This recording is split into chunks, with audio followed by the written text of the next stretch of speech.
Comment l'EPS contribue à renforcer la solidarité entre les élèves?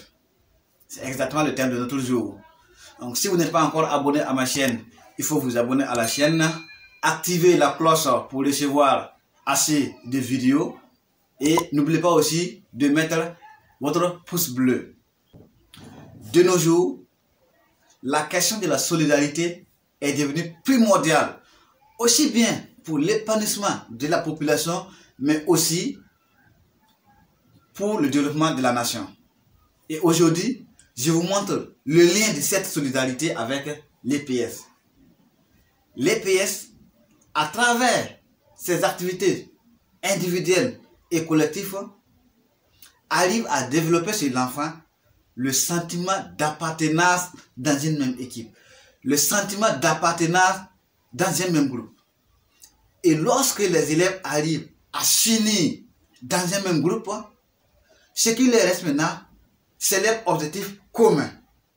Ils sont ensemble, ce qu'ils veulent, c'est s'entendre et décrocher leur objectif commun. Et c'est ça qui est la solidarité.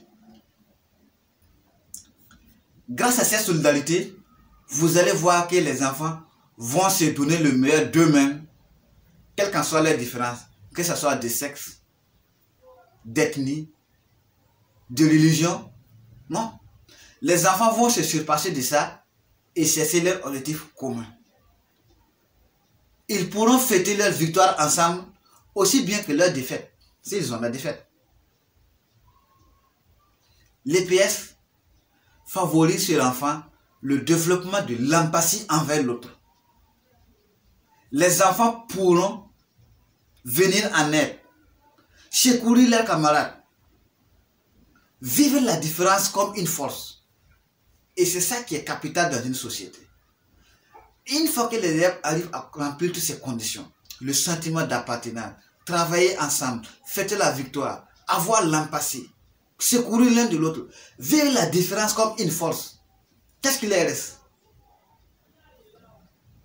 C'est la joie de vivre et de vivre ensemble. Et c'est ça qui est primordial dans notre société.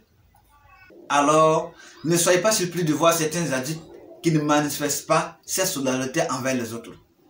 La solidarité, ça se construit depuis le bas âge. Et l'EPS fait partie de ces disciplines-là qui renforcent cette qualité.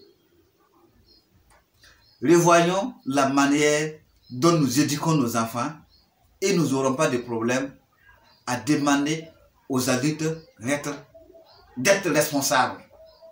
C'est la seule façon d'éduquer notre jeunesse. Merci de suivre la vidéo, partagez la vidéo et à la prochaine pour de nouvelles vidéos. Merci.